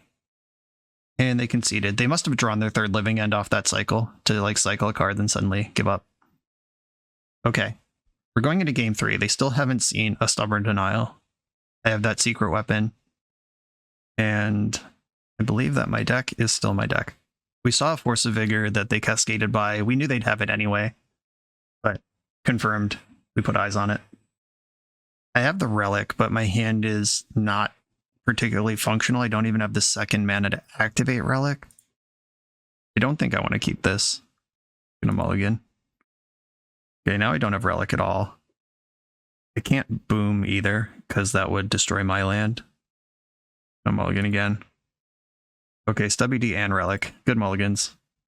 Send back Shadow Spear and probably Dead Gone. I'd rather just have lands to play the game on. Grief is brutal if they have Grief, so how about you just don't have Grief, opponent? Please and thank you. Cycle to Riverwinder. I'm just gonna commit the Relic here. And it resolved again. Great Wraith, okay. And I'm so glad Simian Spirit Guide is banned in this format. That was some bullshit. I'm gonna play Scalding Tarn and tap. This one actually hits a creature. Force of Vigor, okay. At least get to draw a card off of this, and they haven't seen the Stubborn Denial yet. And I have 2 of them. Even Grief doesn't punch through this. And once I untap, I can double stub, so if they have the Force, it doesn't even matter. Okay, this is interesting. I'm going to play Steam Vents tapped. I can double stub if I have to. I don't want to EI and lose my protection. I can EI next turn, holding up a Stubborn Denial. Waker of Waves, activate in the end step. They're reaching up above stubbies here. I hope they cycle, then go for it. Oh, we're just on Sphinx mode? Sure. Get my Steam Vents. Need some artifacts. That one, that's an artifact. Blue-red, Expressive Iteration. Urza Saga, what's up? Second EI in hand. Mountain to the bottom, play Saga. Drop the Saga, which lets me play the Relic. Hit you with that. And I just gotta work my way up to killing this Curator of Mysteries, and I do have Galvanic Blast in my hand and can have 2 artifacts before my life total run is out. Here come the beats. Force of Vigor. Fucking ouch, man. Alright. Activate the Relic. At least found another artifact. Just trying to get artifacts in play now. Oh, now I don't need artifacts. I can just kill this thing with 2 spells if I want to. I think I want to spend a turn iterating. Boom Bust in hand. None of these are good, actually. I'll put Blast in hand, Stubborn Denial on the bottom, exile Boom Bust. And then I'm just going to Wildfire myself. Once again, reaching for the mountain. Okay, I can light up this Sphinx next turn. They're down to 3 cards in hand. I'm at 11 life. Oh, it would be nice to not have to spend 2 spells on this. All right, I'll give it one more draw step, see where we are. Brazen Borrower. All right, I'm just going to kill that one now. I get that one on a 1-for-1 deal. So right now, I could pick this thing off. I'm going to try to draw an artifact. We'll see if that proves to be greedy. But the problem is, if I pick that off, then they can cascade and get both of the creatures back. And I just don't want that to happen either.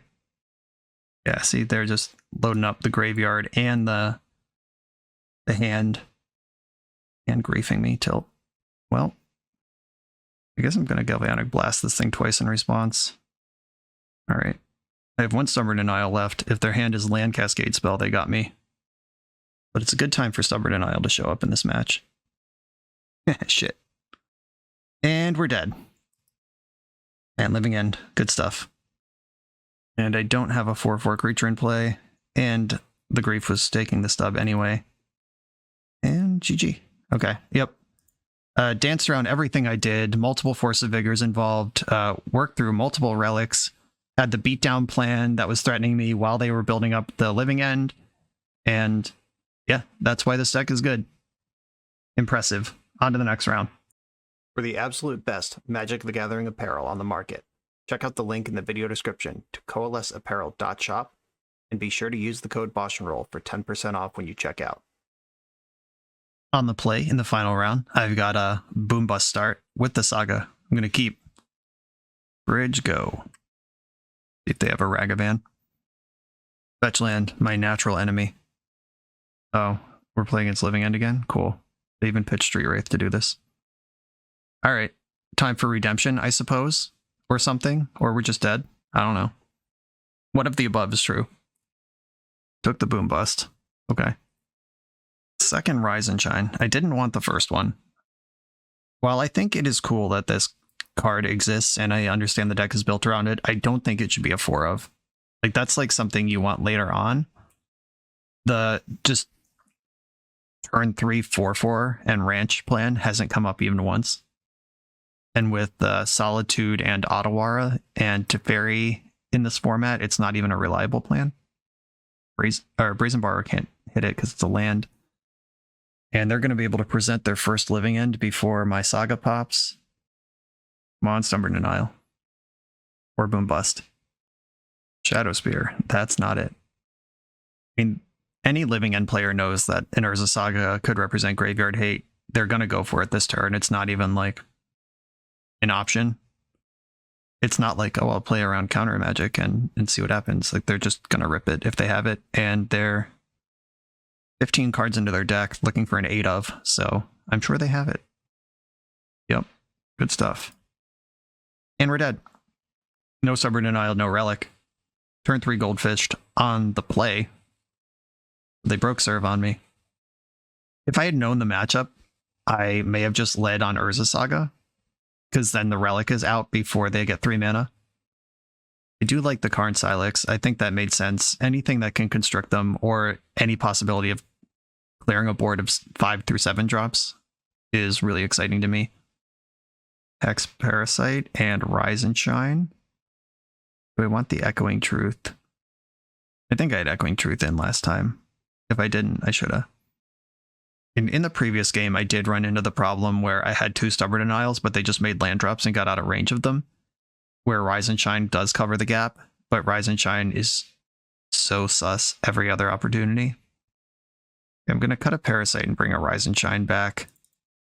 Ugh. I don't like that. I wonder if Stubborn Denial is necessary. These games go kind of long. Like, can we just put Negate in the deck or some real counterspell? You always feel like a genius when Stubborn Denial actually pays off, but the work that it takes to pay it off is non-zero. Deep. I can lead on Silver Bluff Bridge to get my board operational and play around Force of Negation, because I could stub the Force next turn, or I could play around Grief by just jamming the Relic. I think I want to get my situation set up here. Okay, no Grief. And their spells do cost 0, which is a little bit of a concern. Maybe I just Boom Bust here. I don't mind if that gets Force of Negation. It doesn't play into Force of Vigor at all. And it sets them back a turn. Yeah, I like this. Getcha. Never underestimate the power of a sinkhole. Cycling a Sphinx in response. Let's see if that's all they got, or if they're trying to just see more cards before they decide if they're going to force some negation. Cycling a Wraith in response as well, just going all the way in. Yeah, you might as well see as many cards as you can see before you make a decision here. And Force of Negation is the play. Glad that's out of the way. And they just dumped a bunch of stuff into the graveyard. If I get Griefed here, that would suck. But other than Grief, feeling pretty okay about the situation. Tilt. They pitched a Living End to Grief me. But I can represent a full power Stubborn Denial if they strip the Relic, and I can Relic them if they take the Stubborn Denial. They did pitch a Living End to do this. There's 2 left in the deck. Pick my Relic and pass the turn. Scything Needle, I'm not really interested in that. I'm gonna get Basic Island, I think, here. Does that matter? Or I was hurting for red mana later last game. I'm gonna get Steam Vents. Let's just go in. I'm gonna Rise and Shine my land, but I'm not gonna attack. Can't Brazen Borrow this. It's a land. It's a represents full power Stubborn Denial. They can punch through with Force of Negation if they have it and they do it on my turn. They need land number 3 and Cascade Spell and Force Blue card to make all that happen, though. That would take every card in their hand. I'm never ruling out a Living End player, but that's what it would take. Okay, I'm gonna Pithing Needle, just see if it sticks. If I can snipe this Wooded Foothills. Nice. Alright, snipe the Wooded Foothills. Now I get to attack for 4 and hold up Stubborn Denial. I'll take a Stone Rain however I can get one. They already spent 2 cards answering 1 Stone Rain this game. Cycling Waker of the Waves. Real damage coming in now. Glad I left 3 Rise and Shine in the deck. Tempo game plan finally paying off. I could play Chandra and hold up Stubborn Denial and not attack this turn. Do I think Chandra is going to do more this game? I think so, actually. Chandra TOD and just start ticking. This is a 2-turn clock either way, but one of these 2-turn clocks has a Planeswalker in play and the other doesn't. Like I can just attack for 4 twice and protect it with Stub, or Chandra put them to 6. Okay, that's not my fight. And I'm not attacking, I'm just going to pass. Because I straight up lose the Living End, and they just use their best answer to punch the Living End through. Now they'll need Grief and a Cascader. And they can't make any of the necessary things happen on a 2-card hand. They need 3 cards. Oh yeah. Now Grief doesn't do it. Force of Negation doesn't do it. They could just put a bigger creature than mine in play in front of my creature, and then we're playing a weird game for a while. Their 4-mana creatures aren't bigger than my creatures, though. We're just gonna YOLO here. Waker of the Waves cycle. I'm trying to think of what card they could even have that would mess this up. Like, it's indestructible, and it's a land. Being a land dodges most bounce spells. Being indestructible bounces most removal spells. They're just like cycling at weird times, trying to get me to click through combat. That appears to be what's happening right now. And whatever they do has to beat 2 Stubborn Denials. I guess Otawara. But yeah, I think Otawara. Yeah, Otawara can bounce lands. Okay, yeah, Otawara would have, if that was the 1 card in their hand, would have stabilized this board for a while. Yeah, Otawara doesn't say non-land. It specifies what types of things it can do, and this land is both an artifact and a creature. Got it. Torpor Orb shuts down Grief and Foundation Breaker. Maybe that's something I should be considering, but that does give them the sidestep of just pitch cast any elementals they have and they just stay in play and cheese combat. I don't think that's where I want to be. And we've seen Force of Vigor, which Torpor Orb does nothing against. Yeah, all right. Same deck, let's run it. Now we're just on the draw where everything's worse. No interaction of any kind. I can boom, but it's not even like a get paid boom. I'm going to mulligan. And we got Stubs. I'll take it. It's not great, but it's not nothing. And against the Grief deck, I'm not going to like mulligan to a 4-card hand with the perfect card. I'll just hang out on Stubborn and Island. Hope it holds up. We want 2 Sagas or 2 artifact lands. I think I want EI later. I'm going to bottom... I think I'm actually bottoming Silver Bluff Bridge, because I want to turn 1 Saga, which is still too late on the Relic, but at least does produce it. But Force of Vigor makes that extra rough. I still think Spire Bluff Bridge is the bottom. Okay. I might regret that immediately. As usual. The usual instant regret. Okay, Urza Saga, get in there. We'll just start ticking up towards Relic. I'll get no constructs out of this, but I'll at least move towards a piece of interaction. Cycling Wraith. There's the Grief. Hate my life. Grief pitched another Grief. Took my Stubs. So I need to draw a Relic or Stubs here to not just die next turn. Rise and Shine, not what I was looking for. Scalding Tarn, get in there. Yep, we're going to be a turn behind here. I mean, I only have to beat Grief and Street Wraith, which is kind of doable. Like, this could have been worse. They didn't have any additional creatures to cycle last turn. They probably take Rise and Shine here, because that's the thing I can put in front of their creatures. They took EI. Okay. Interesting. Alright, we got a game. Kinda. I'm gonna fetch a Steam Vents while it's free to do. And then gonna go to my turn, float a colorless, tutor up. I think Shadow Spear is the call. I mean, Spellbomb could help stabilize this board. I'm gonna get Shadow Spear though and try to race. And then play Darksteel Citadel and Rise and Shine it. And hope they don't have Otawara. Weird game, but I'm ready to get scrappy. Grief can attack because it has Menace. They could just attack with the whole squad and set up the next round of Living End. It's going to block the biggest creature. Yeah, they could just be gearing up for another Living End right now. I'm going to play my Saga and equip, and I'm going to attack.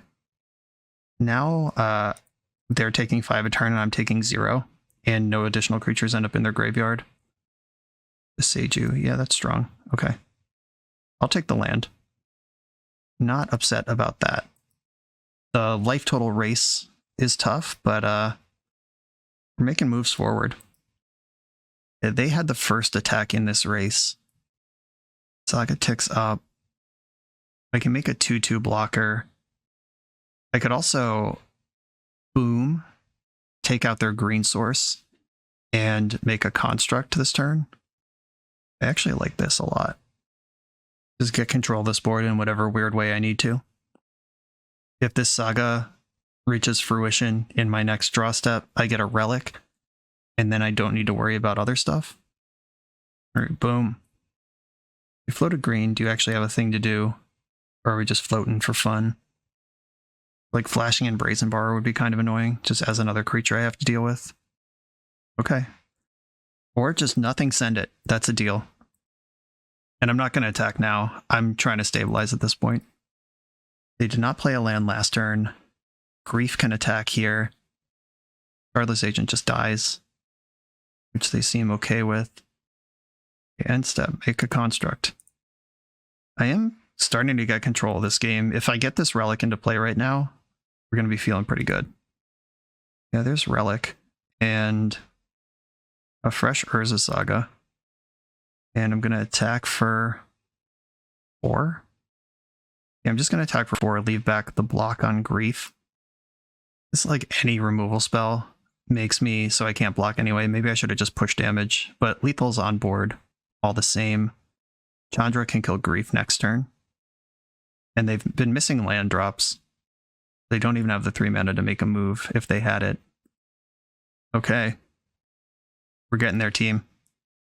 Prison deck, what's up? All right, now real choice. I can shove Chandra into play, make them have Force of Negation. Why wouldn't I do that? Yep, deal. 1, 2, 3, 4. I'm representing Stubborn Denial. I still have the relic up. Chandra kills Grief, and I attack for 12. And that'll do it, folks. They packed it up. We managed to beat a scrappy little Living End after getting beat by a very powerful Living End. Okay, 3-2 in the league. I lost to 2 graveyard combo decks and beat 1 graveyard combo deck. The Breach match will always be one of those maybe moments because I did bottom the Relic of Progenitus in game 2, not thinking they could go off from 0 cards in graveyard. Game 3 I was never winning, but there didn't necessarily need to be a game 3 if I just played more cautiously. Important lesson there. I think we just got beat by Living End. I don't feel like I made any major errors of decision that ended up losing that. I think they just played really well and had good sequencing and good interaction. Right away, I think that this deck does not need 2 Hex Parasite and it does not need 4 Rise and Shine. And you get to cut one of those for free because this is a 61 card deck that was sent to me. I do wonder if that was an error or if that was someone did the math and that was somehow correct, but I disagree with it if true. Rise and Shine turning on Stubborn Denial is a big deal. You might be better served just by playing a harder counterspell. I would rather have the 4th Expressive Iteration than the 4th Rise and Shine. Like, grind into the game and then win when you're stable. You're a prison deck. You're not really a Delver deck. The sideboard was kind of interesting because I didn't always even reach for a card. Like, in round 1, didn't I literally say, okay, this is my deck, and go back in? I vaguely remember that happening. The Torpor Orb is good. Elixir, I guess you need it against Mill because you're never winning that matchup without it. That sucks. I wonder if Elixir would be better as Emrakul or Ulamog. Because if your Elixir gets milled, then you're dead anyway. And are you bringing in the gain 5 life versus burn? I don't think so.